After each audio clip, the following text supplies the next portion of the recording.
Om Kriya Babaji Namo.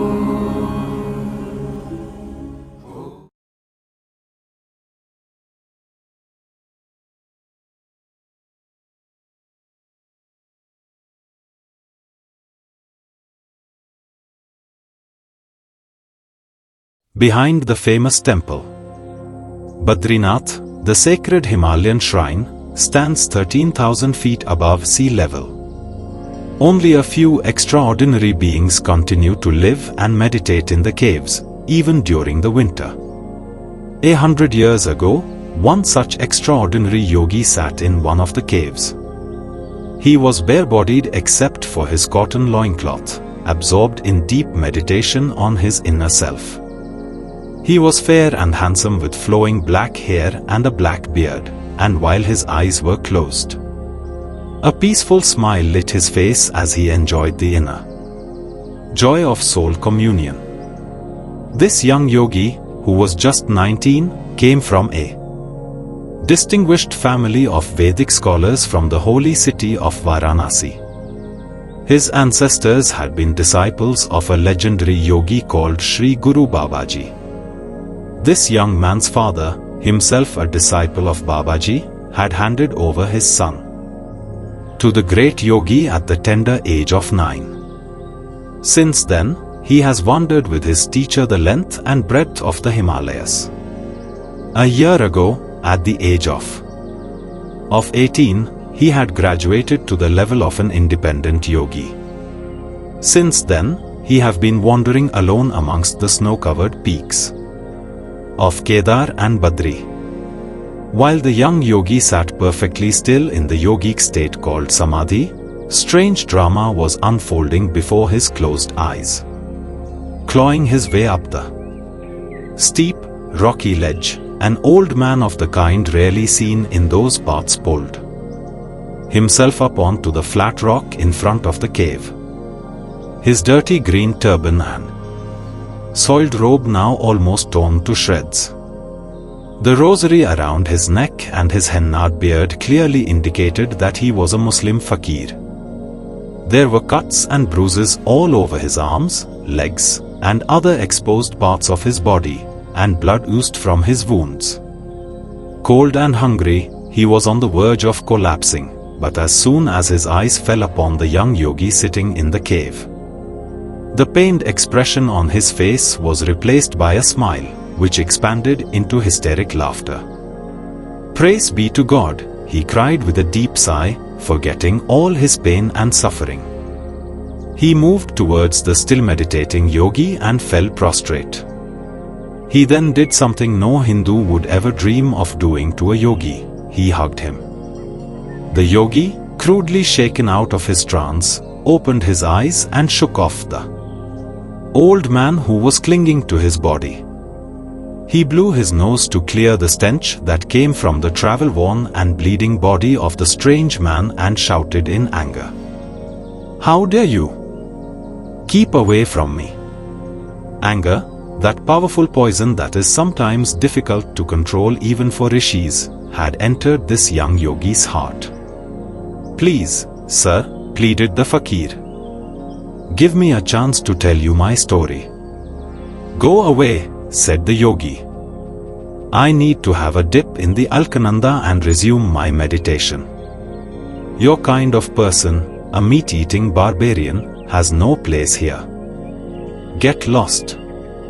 The fakir would not give up. "Please listen to me, O great yogi. I am a Sufi, and am the chief disciple of a great Sufi master of the Naqshbandiya order. Just before my master passed away, 6 months ago, he told me, 'I have now reached the level of spiritual attainment that I was able to take you to. I am leaving my body soon, and there is no Sufi master at this point who is willing to guide you to the next and higher level. But don't worry. There is a young Himalayan yogi near Badri in the Himalayas.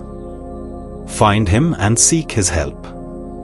For 2 months, I have suffered incalculable travails and misfortunes before finding you. I might drop dead due to exhaustion, but just accept me as your disciple and my soul will depart in peace.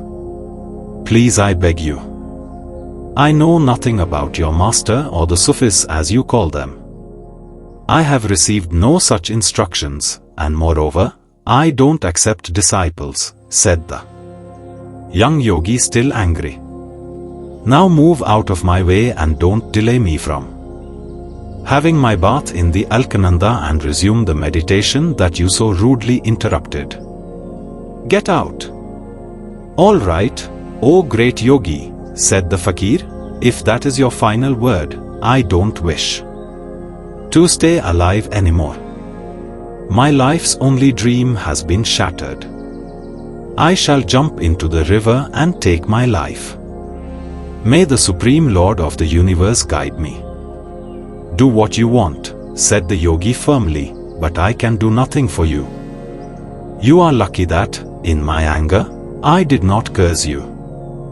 Go your way and let me go my way. The fakir bade farewell by prostrating at the yogi's feet and with tears in his eyes, made his way to the river that flowed several feet below.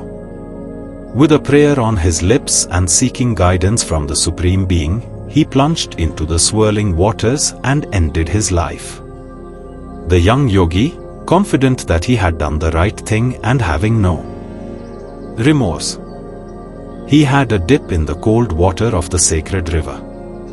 He thanked the sacred river for purifying his body and mind and was about to start his climb to the cave, when he heard the familiar sweet voice of his master calling him, Madhu. From behind a rocky ledge appeared his great master Babaji. He looked around 16 years of age. His large, meditative eyes fell on his young disciple Madhu. What a terrible thing you have done, my boy, he said softly. Instantly, the gravity of what he had done a few minutes ago hit him like lightning. Babaji was all he could utter before breaking into tears and prostrating at his feet. Control yourself, my boy, and come. Let us climb up to your cave. Haven't I always told you to think before you speak about what you are going to say, to whom, and under what circumstances? You could have had a little more patience and listened carefully to what the old man was trying to say. You have hurt and pained a great devotee of the Lord. All the fruits of your many years of austerities, you have destroyed in a flash.